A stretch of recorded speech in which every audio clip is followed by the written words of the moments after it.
बहुत ही एक प्रसन्नता का विषय है कि आज करनाल में हम अपना ऐसा एक विभाग जिसका शायद बहुत पहले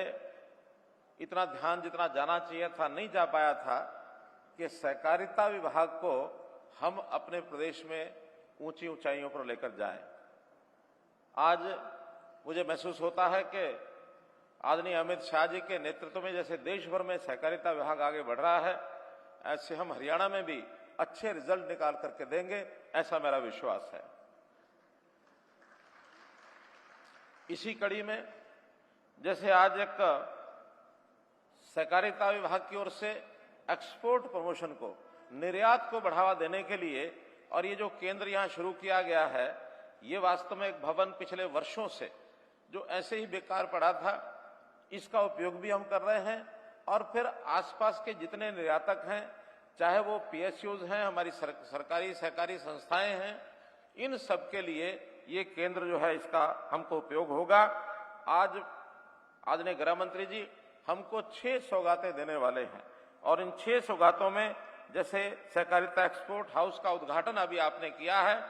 अब इसके बाद 5 और नई योजनाओं का आप उद्घाटन और शिलान्यास करेंगे। उसमें विशेष तौर पर जैसे एक सांझी डेयरी यानी कोऑपरेटिव तरीके से, और जो हमारे गरीब परिवार हैं, मुख्यमंत्री अंत्योदय परिवार योजना के अंतर्गत जो लोग पशु बांध करके और दुग्ध उत्पादन का काम करना चाहते हैं, शायद व्यक्तिगत रूप से अकेले काम करने में कठिनाई आएगी, तो हमने उसकी कल्पना, गुजरात का जो आकोदा विलेज है, आकोदा गांव, वहां पशु छात्रावास जैसा योजना चलाई गई है, उसी पशु छात्रावास के आधार पर यहाँ एक सांझी डेयरी की कल्पना की गई है, तो वो योजना भी आज से शुरू होगी। इसी प्रकार पानीपत की शुगर मिल, उसमें एथेनॉल का प्लांट लगाया जाए, इसका भी शिलान्यास आप करेंगे। 150 करोड़ रुपए की योजना है और इसमें प्रतिदिन 90 किलोलीटर जो ये एथेनॉल है, ये इसका उत्पादन होगा। तो इसके कारण से मिल की आमदन भी बढ़ेगी और उससे किसानों को बहुत बड़ा लाभ होगा, क्योंकि किसान आज गन्ने की कीमत जितनी मिलनी चाहिए शायद उसमें कहीं ना कहीं कमी महसूस करता है। हालांकि इस बार हमने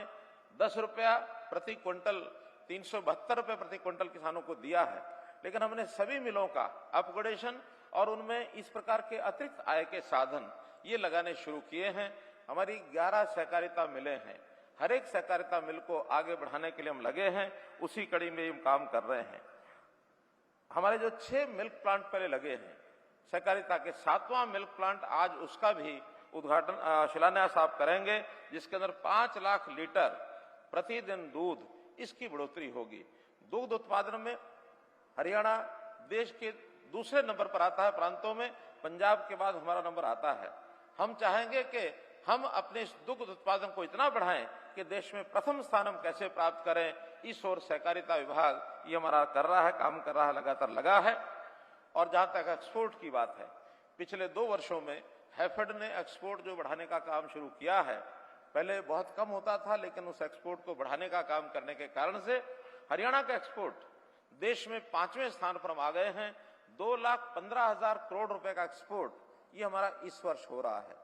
अगले वर्ष का टारगेट हमने 2,50,000 करोड़ रुपए का टारगेट रखा है एक्सपोर्ट का, ताकि एक्सपोर्ट से अपने देश को एक प्रकार से जिसको कहना चाहिए फॉरेन एक्सचेंज के नाते ये एक इनकम जो होती है वो देश की सीधी आर्थिक प्रगति के अंदर सहयोगी होती है, काम आती है। अपने देश की आर्थिक जो स्थिति है, प्रधानमंत्री जी ने जैसे कहा कि 5 ट्रिलियन अमेरिकन डॉलर की इकोनॉमी हमारी बननी चाहिए और 2025 तक वो टारगेट है। निश्चित रूप से हरियाणा का जो उसमें सहयोग है, जो उसमें भागीदारी है, वो अपने हिस्से से ज्यादा हम करेंगे, ऐसा माननीय गृह मंत्री जी मैं आपको विश्वास दिलाता हूं। हम तो सबका साथ, सबका विकास, सबका विश्वास, सबका प्रयास, इस एक प्रकार की ये भी सहकारिता की नई एक परिभाषा है। सहकारिता में सब लोग मिलकर काम करें और मिलकर काम करने से ही आगे बढ़ेंगे। जैसा ये इस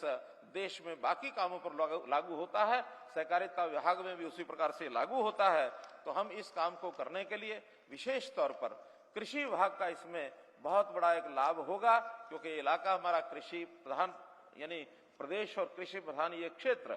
करनाल के आसपास खास करके जैसे धान, और धान में भी इसको धान का कटोरा कहते हैं, और एक्सपोर्टेबल आइटम बासमती उसका भी एक बहुत बड़ा सेंटर है। तो आज के इस कार्यक्रम के माध्यम से इधर के किसानों को जो लाभ होने वाला है, बहुत ही एक